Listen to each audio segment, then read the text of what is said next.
السلام علیکم۔ جیسا کہ میں نے قرآن سمجھنے کے اصول میں بتایا تھا سورہ نساء کی آیت نمبر 82 کے حوالے سے کہ قرآن میں کہیں اختلاف نہیں ہے، یہ اللہ کی کتاب ہونے کی دلیل ہے، تو اس حوالے سے بہت سارے سوالات آئے جو روایتی ترجمے کی وجہ سے بظاہر اختلاف نظر آ رہا ہے۔ دراصل قرآن کو صحیح سے سمجھا جائے تو وہ اختلاف ختم ہو جاتا ہے، یعنی جیسے ہی آپ اللہ کے کلام کو غیر اللہ کے کلام کے شرک کے بغیر سمجھیں گے تو بات انتہائی واضح ہے، کہیں کوئی اختلاف نہیں ہے۔ اسی حوالے سے ایک سوال ہے کہ قیامت کے دن سور پھونکا جائے گا، تو اللہ تعالیٰ ایک جگہ کہتا ہے کہ ایک سور پھونکا جائے گا ایک بار اور سب اٹھ کھڑے ہوں گے، اور دوسری جگہ جو ہے وہ کہہ رہا ہے کہ سور جو دوبارہ پھونکا جائے گا، تو کیا ایک بار سور پھونکا جائے گا، دو بار سور میں پھونکا جائے گا؟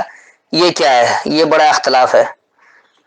تو وہ اصل میں جو ہمارے یہاں ایک روایتی طور پر بنا دیا نا کہ کوئی سور ہے، پتہ نہیں کیا چیز ہے، کہ اس میں کچھ سیٹی کی طرح بجایا جائے گا یا پھونکا جائے گا، یا ہمارے جیسے سائرن بجتا ہے اس طرح کی کوئی آواز ہوگی، تو دراصل اس کی بات ہی نہیں ہے۔ تو اس حوالے سے جو آیات ہے سب کو کرنے سے بہت زیادہ وقت لگے گا، میں مختصر وقت میں صحیح بات سمجھا دینا چاہتا ہوں۔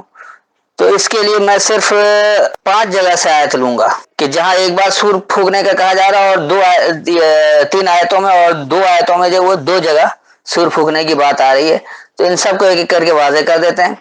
تو اس کے لیے سب سے پہلے آپ سورہ انعام اور اس کی آیت نمبر 73 کھولیے۔ اس وقت میرے پاس حافظ نظر احمد والا ترجمہ ہے، پہلے میں اس سے بتاتا ہوں اور پھر جو میری فہم ہے وہ میں بتا رہا ہوں۔ گزارش یہ ہے کہ ذرا سا تدبر سے سنیے گا تو انشاءاللہ بات واضح ہو جائے گی۔ وَهُوَ الَّذِي خَلَقَ السَّمَاوَاتِ وَالْأَرْضَ بِالْحَقِّ وَيَوْمَ يَقُولُ لَهُ كُن فَيَكُونُ قَوْلُهُ الْحَقُّ وَلَهُ الْمُلْكُ يَوْمَ يُنفَخُ فِي الصُّورِ عَالِمُ الْغَيْبِ وَالشَّهَادَةِ وَهُوَ الْحَكِيمُ الْخَبِيرُ۔ اب جو ان کا ترجمہ ہے وہی ہے جس نے آسمانوں اور زمین کو ٹھیک طور پر پیدا کیا، اور جس دن کہے گا ہو جا تو وہ ہو جائے گا، اور اس کی بات سچی ہے، اور ملک اسی کا ہے۔ جس دن سور پھونکا جائے گا، غیب اور ظاہر کا جاننے والا، اور وہی ہے حکمت والا، خبر رکھنے والا۔ نہیں، یہاں پر یہ ہے کہ دیکھیے اللہ کہہ رہا ہے کہ صرف سور پھونکا جائے گا۔ یہ سور پھونکنا کیا چیز ہے؟ یہاں اس آیت سے صرف اس کو سمجھنا ہے۔ تو وَهُوَ الَّذِي، اور وہی ہے جو کہ خَلَقَ السَّمَاوَاتِ وَالْأَرْضَ بِالْحَقِّ، بنایا ہے بلندیوں اور پستی کو سچائی کو، خاص بلند اور خاص پستی جو وہ سچائی کو بنایا ہے، کیونکہ اللہ قرآن کو انسانوں کی ہدایت کی کتاب کہہ رہا ہے، اس کو ہدی للناس کہا ہے۔ تو قرآن میں انسانی کردار کی ہی بات ہو رہی ہے، انسان کی ہدایت کے لیے تمام باتیں ہو رہی ہیں۔ یہ کسی اس آسمان زمین کی بات نہیں ہے کہ اللہ نے آسمان و زمین حق پر پیدا کیا ہے، تو وہ بالکل غلط بات ہے۔ یہاں انسانی کردار کی بات ہو رہی ہے، اس لیے اگر آگے پیچھے کی آیتوں سے آپ ملائیں گے تو بات انسانی کردار کی چل رہی ہے۔ تو وہی ہے جس نے خاص بلندی اور پستی سچائی کو بنایا ہے۔ وَيَوْمَ يَقُولُ كُن فَيَكُونُ، اور وہ کہے گا، جس دورانی وہ کہے گا ہو، بس ویسا ہی ہوتا ہے۔ اس دورانی کے لیے یعنی آپ جیسا کام کریں گے اس وقت کا اسی کے مطابق اس کا نتیجہ ملے گا۔ اس کے لیے اللہ نے جو کن کہا یعنی ایسا ہونا ہے تو بس ویسا ہی ہوتا ہے، اس میں کوئی تبدیلی نہیں ہوتی۔ یہ کوئی جادوگری کے الفاظ نہیں کہ کن کہا اور فیکن جادو کی طرح کچھ سامنے آ گیا، ایسی کوئی بات نہیں ہے۔ تو وہ دورانیہ انسان جیسا بلندی والا کام کرے یا پستی والا کام کرے، جیسا وہ کام کرے گا تو اس کے لیے جو کہا گیا وہ بس ویسا ہی ہوگا۔ قولہ الحق، تو اس کی بات خاص سچی ہے۔ اللہ نے جو بات کہہ دیا ہے، جس عمل کا جو نتیجہ بتا دیا ہے، اس میں کوئی فرق نہیں ہے، وہی بات حق ہے۔ وَلَهُ الْمُلْكُ، اور اسی کے لیے اختیار ہے۔ یوم ينفخ فی الصور، وہ دورانیہ کہ وہ ایندھن دے گا ہر ایک صورت میں۔ یہ سور جو ہے صاد واو رے، سور سے صورت نکلا ہے، اور یہ خود بھی سور کا ترجمہ صورت کرتے ہیں، لیکن جہاں انہیں اپنی روایتیں گھسیڑنی ہوتی ہے وہاں بھی یہ زبردستی اس کا ترجمہ آگے پیچھے کر دیتے ہیں تاکہ لوگ اچھی طرح سے بات نہ سمجھ سکیں۔ تو اسی کے لیے اختیار ہے اس دورانیے کی جب ہر ایک صورت میں ایندھن دیا جائے گا۔ عالم الغیب والشہادت، جاننے والا خاص پوشیدگی اور خاص ظاہر کا۔ وہو الحکیم الخبیر، اور وہی خاص خبر کا حکم دینے والا ہے۔ تو اللہ ہی ہے جو خاص خبر کا حکم دے رہا ہے، خاص خبر رکھنے والا ہے، حکم سے خاص خبر رکھنے والا ہے۔ اس کا جو رواں ترجمہ ہو گیا، اور وہی ہے جو کہ خاص بلندی اور خاص پستی سچائی کو بنایا ہے۔ وہ دورانیہ یہ کہا گیا اس کے لیے ہو، پس ویسا ہی ہوتا ہے۔ اسی کی بات خاص سچائی ہے، اسی کے لیے اختیار ہے اس دورانیے کا کہ ایندھن دے گا ہر ایک صورت میں، جاننے والا خاص پوشیدہ اور خاص ظاہر کا، اور وہی حکم سے خبر رکھنے والا ہے یا وہ خاص خبر سے حکم دینے والا ہے۔ تو یہاں یہ بات ہے۔ اب اس کو